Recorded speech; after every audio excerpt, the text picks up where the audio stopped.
Туугандар, ассаламу алейкум. Таксаман YouTube каналынын көрүүчүлөрү, амансыздарбы, баарыңыздар тынчсыздарбы?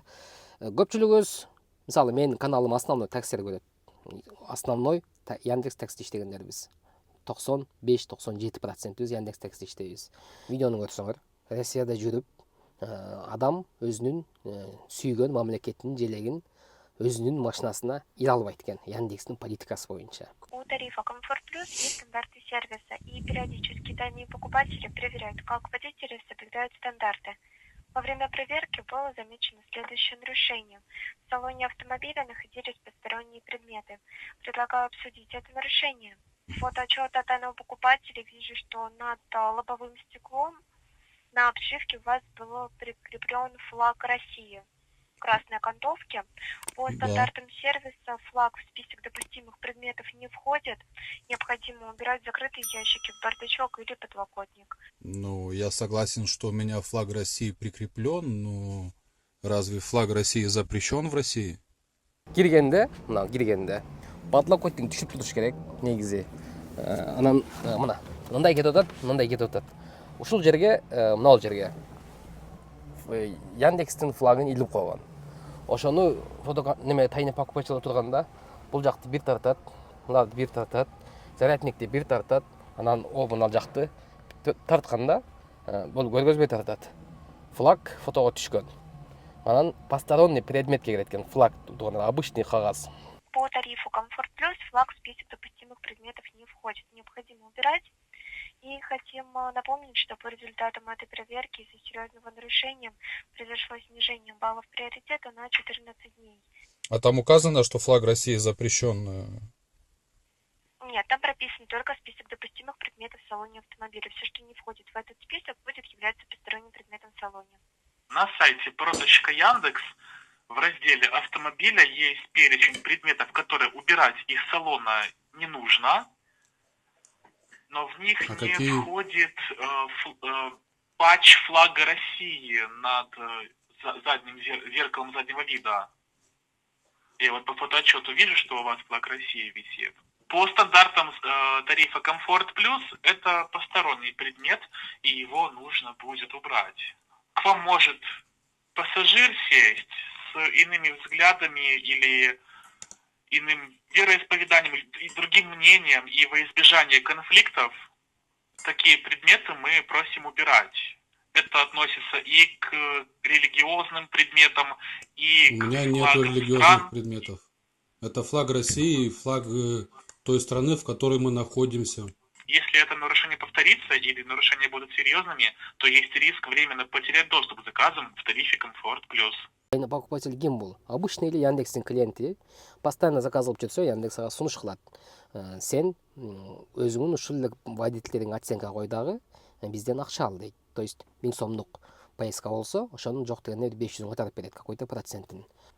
Мен Россияда жүрөм. Бул мен мамлекетим, неге мен иле албайм десе айтып атат Яндекс. Яндекстин закону боюнча, политикасы боюнча машинанын ичинде эч кандай желек илинбеш керек деп атат. Неге десе, Россиянын политикасын, негизи Россияны жактырып алган адамдар түшүп калса, алардын маанайы бузулат дейт, же болбосо силердин ортоңордо конфликт пайда болушу мүмкүн деген демеге такап атат. Бул дегени, туугандар, келтеген Россияда дагы Яндекс өзүнүн политикасын каалагандай ойнотот деген политиканы түшүнсөк болот. Анан Кыргызстанга кирген. Бул сөз Кыргызстанга кирген Яндекс боюнча, туугандар. Сен Яндекс иштеп жүрүп, канчалаган немеңи жаптың, ана мына дешер мүмкүн. Бирок туугандар, Яндексте эмнеге иштейбиз? Яндекстен башка выбор жок. Яндексте гана айлабыз жоктон Яндекс иштейбиз. Кыргызстанга киргенде, любой Яндекс киргенде, бомж болуп, божомол болуп кетет. Хоп. Кадимгидей кирип, отукташып алгандан кийин Яндекс туугандар каалаганын кылат. Ушунчалык каалаганын кылат. Даже ФАС, антимонопольная служба, мына ол 1 жыл болду, көп болсо 1 жыл болду, доступты Яндекс текшергенге уруксат алды. Ого чейин Яндексте кол тийбестик болгон. Ошон үчүн муну текшере алчу эмес. Эми гана текшерип, эми гана бул буяктан текшерип буга кысып атса, Яндекс дагы деле политикасын өзгөртпөйт. Тууганда. Кыргызстанда иштеп жүргөн Яндексте, Кыргызстанда иштеп жүргөндөр билет. Эң клиенттерге да удобный и водительдерге да удобный. Бонустарды берет, заказдарды жакшы удобство кылып берген. Бирок туугандар көрөсүңөр 1-2 жылдан кийин Яндекс любой адам иштей албайт. Ошол эле машинаны өзгөртөт, каалаганын кылат, экинчи точканы жабат, ал жак бул жагын кылат, каалаганын кылат. Азыртадан иштесең, реальный, полный прозрачный кылып, налогун көргөзүп, доходун көргөзүп иште, же болбосо шамал. До свидания деш керек туугандар. Биздин өзүбүздүн баалуулуктарыбыз бар. Өзүбүздүн Кыргызстан деген өзүбүздүн бир мындай бир өзүбүздүн жеке эч ким жеңе албаган өзүбүздүн ойлорубуз бар. Өзүбүздүн ураган эмелерибиз бар.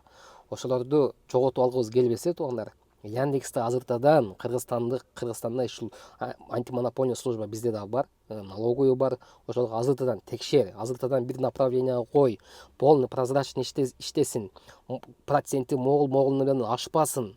Бул азыр ылдый кылганы менен проценти кийин калагандай чоңойтуп алат. Ашпасын деген условияны коюп гана Яндекс иштеткенге азыртадан чакырыктарды баштап, мына YouTube'да көрүп жүргөндөр полный ушундай видеолорду көбөйтүп, азыртадан Яндекс менен күрөшпөсөк, 1-2 жылдан кийин туугандар уже кеч болот. Дагы кайталайм. Кийлтеген Россиянын күчү жетпеген Яндекске биздин Кыргызстандын күчү 1-2 жылдан кийин вообще жетпейт. Чыгара албайт дагы туугандар. Азыртадан видео чыгарып, азыртадан тийиштүү эшиктерди каккылап, азыртадан киришпесек туугандар, 1-2 жылдан кийин уже кеч болот. Видеону урпалар таркатып, Кыргызстан иштеп жүргөндө таркатып, жөнөтүп, азыртадан тонар киришели. Сиздерден сураныч. Арабызда анча-мынча мындай токойлор чыгат. Бизде токойлор өтө көп туугандар. Яндекстин сөзүн колдоп, Яндекстин айтканынан чыкпай, берген бонусун до конца добивать этип алып, уйкудан калып, семейный деген, үй бүлө дегенди унутуп, тууган, дос агайын дегенди унутуп, Яндекс атынан түшүп, ооба, Яндексте иштеп, канчалаган ийгиликтерди жараткандар толтура, канчалаган кем карчысын толуктап, кичине болсо дагы өзүнүн кийинкисине кичине акча топтоп, мындай неме болгондар толтура бар. Бирок ошол эле учурда канчалаган адамдар ДТП болуп, канчалаган өмүрүнөн айрылгандар, канчалаган карыздары көбөйүп, канчалык психический жактан ооруп калгандар да толтура туугандар. Биз именно ийгиликтерге жетишкендер эмес, наоборот, ошолорго көп акцент кылышыбыз керек. Ийгиликтерге жетиш үчүн туугандар Яндекстин кулу болушубуз керек. Болгону Яндекстин кулу болуш керек, айтканын кылышыбыз керек. Эми Кыргызстандын желеги боюнча туугандар, Россиянын желегин түшүндүк. Салонго келсе болбойт деп. Жакында көрөсүңөр бул темпте. Бизге билебиз, жолдо көрүп жүрөбүз, Кыргызстандын желегин жабыштырып алып, салонго, кузовдун ар жерине жабыштырып алып жүрүшөт го туурабы.